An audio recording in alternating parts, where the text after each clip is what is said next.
आप कर्म करते हैं, फिर भी आप दुखी क्यों हैं? क्या आपका कर्म कर्म है या फिर दुष्कर्म है? सही कर्म का ही सही फल मिलता है, लेकिन सही कर्म करें कैसे? सही कर्म होता क्या है? दोस्तों, आज मैं आपको एक कहानी सुनाने जा रहा हूं। इस कहानी के माध्यम से आज आप यह समझ जाएंगे कि कर्म क्या होता है, क्योंकि हर एक इंसान का कर्म ही उसके सुख और दुख का भागी होता है। सही कर्म उसके सुख का भागी होता है और गलत कर्म उसके दुख का भागी होता है। एक बार की बात है, महात्मा गौतम बुद्ध जी के एक शिष्य ने यह प्रश्न किया कि हे भगवान, कर्म क्या है? महात्मा गौतम बुद्ध जी मुस्कुराए और उन्होंने जवाब दिया, वत्स, मैं तुमको एक कहानी सुनाने जा रहा हूं। इस कहानी के माध्यम से तुम सभी शिष्य यह समझ जाओगे कि कर्म क्या है। एक राजा था। वह अपने मंत्री के साथ देश का भ्रमण करने निकला। भ्रमण करते करते राजा और मंत्री एक बाजार में पहुंच गए। उस बाजार में राजा का ध्यान एक दुकानदार के ऊपर गया। उस दुकानदार को देखते ही राजा के मन में न जाने क्यों यह विचार आया कि मैं इस दुकानदार को कल फांसी की सजा दे दूं। यह बात राजा ने अपनी मंत्री को बताया। मंत्री कुछ बोले उससे पहले राजा उस दुकानदार के दुकान के सामने से आगे निकल चुके थे और दूसरी बातें करने लगे। मंत्री बहुत ही चिंतित हो गया। यह बात समझ नहीं पा रहा था कि दुकानदार की गलती क्या है। दुकानदार से बिना कुछ बात किए, बिना कुछ सोचे समझे महाराज ऐसा फैसला लेने के बारे में क्यों सोच रहे हैं? राजा और मंत्री भ्रमण करने के बाद राजदरबार वापस चले गए। मंत्री को रात भर नींद नहीं आई। सुबह जगने के बाद मंत्री एक साधारण प्रजा का रूप बनाकर उस दुकानदार के पास गया और उस दुकानदार से पूछा, तुम क्या बेचते हो? दुकानदार ने जवाब दिया, मैं चंदन की लकड़ी बेचता हूं। फिर मंत्री आसपास के लोगों से दुकानदार के बारे में पूछना शुरू किया। सबने जवाब दिया कि दुकानदार किसी से बोलता नहीं है, हमेशा दुखी रहता है। मंत्री को बात समझ में आ गई। मंत्री फिर वापस दुकानदार के पास गया और उस दुकानदार से पूछा, तुम दुखी क्यों रहते हो? दुकानदार ने बताया, मैं दुखी इसलिए रहता हूं क्योंकि मेरे दुकान पर लोग आते हैं, चंदन की लकड़ियां सूंघते हैं और बोलते हैं बहुत ही सुंदर है, बहुत ही अच्छी महक है, लेकिन कोई खरीदा नहीं है, इसलिए मैं बहुत दुखी रहता हूं। मंत्री दुकानदार की बात सुनकर खुद भी भाव विभोर हो गया।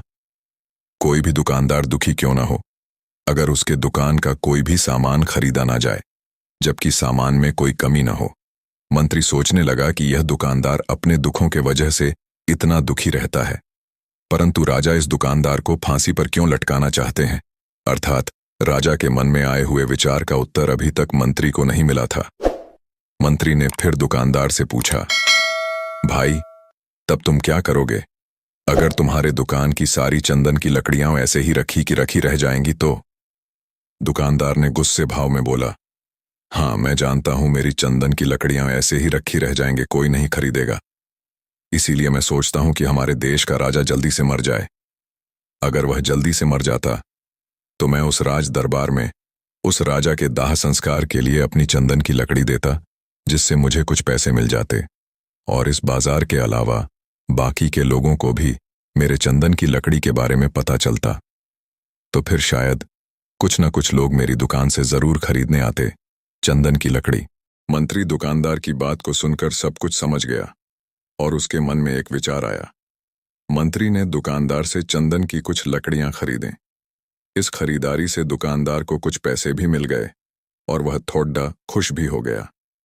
मंत्री चंदन की लकड़ियों को लेकर वापस राजदरबार चला आया।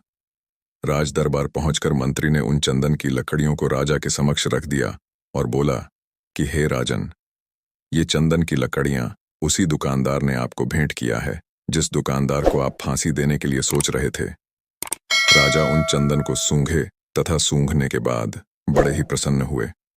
उन्होंने कहा, यह चंदन की लकड़ियां बहुत ही ज्यादा खुशबूदार हैं। दुकानदार के इस अनोखे भेंट से राजा बहुत खुश हुए और मंत्री को कुछ स्वर्ण मुद्राएं दिए तथा बोले, जाओ, उस दुकानदार को ये स्वर्ण मुद्राएं इनाम में देना और बोलना कि आज के बाद महल में जब कभी भी चंदन की लकड़ी की जरूरत पड़ेगी तब तुम्हारे दुकान से ही चंदन की लकड़ी ली जाएगी।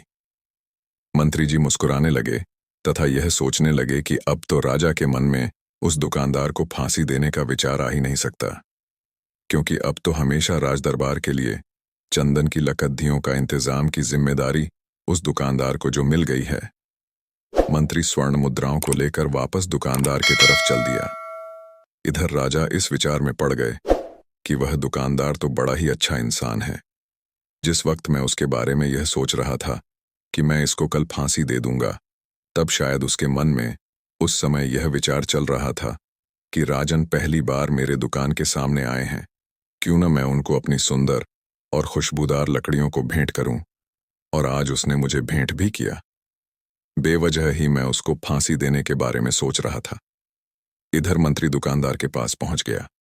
मंत्री ने राजा के द्वारा दी गई स्वर्ण मुद्राओं को दुकानदार को देते हुए कहा कि जिन चंदन की लकड़ी को कल मैं खरीद कर लेकर गया था, उन चंदन की लकड़ियों को राजा ने बहुत पसंद किया और इनाम के तौर पर तुमको यह कुछ स्वर्ण मुद्राएं दिए हैं।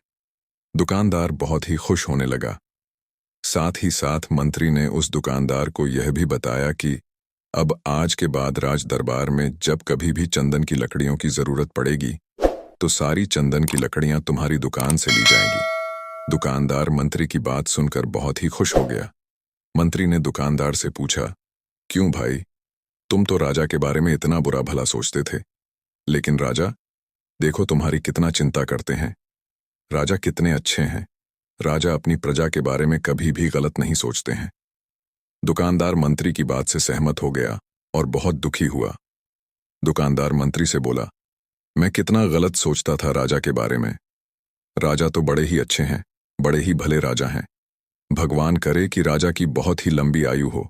ये बात सुनकर मंत्री भी बहुत खुश हुआ। फिर मंत्री वहां से वापस राजदरबार को चला गया और यहीं पर महात्मा गौतम बुद्ध जी ने इस कहानी को समाप्त कर दिए। फिर अपने शिष्यों से उन्होंने पूछा कि अब बताओ कि कर्म क्या है। किसी शिष्य ने कहा कर्म बोले हुए शब्द है, किसी शिष्य ने कहा कर्म वाणी है, तो किसी ने कहा कर्म सोच है, तो किसी ने कहा कर्म भावना है, वगैरह वगैरह। अपने सारे शिष्यों का जवाब सुनने के बाद महात्मा गौतम बुद्ध जी ने बताया कि कर्म हर एक इंसान की खुद के विचार होते हैं। हमारे विचार जैसे रहेंगे हम वैसे ही कर्म करेंगे और उन्हीं विचारों के द्वारा की हुई कर्म हमारे सुख और दुख के लिए उत्तरदायी होंगे।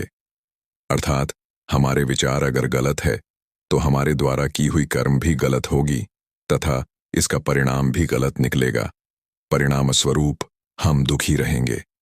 अगर हमारे विचार सही रहेंगे तो हम सही कर्म करेंगे, सही कर्म करेंगे तो फिर सही फल मिलेगा जिससे हम सुखी रहेंगे। इस कहानी से हमने यह सीखा कि अगर हमारे विचार सही रहेंगे, निष्पाप रहेंगे, तो उन्हीं निष्पाप और सही सोच की वजह से ली गई हर फैसला सही होगा। जब सही फैसला लेंगे तब वह हमारे द्वारा की हुई सही कर्म होगी। जब सही कर्म होगी तो सही परिणाम मिलेगा जिसके वजह से हम सुखी रहेंगे, हम खुश रहेंगे।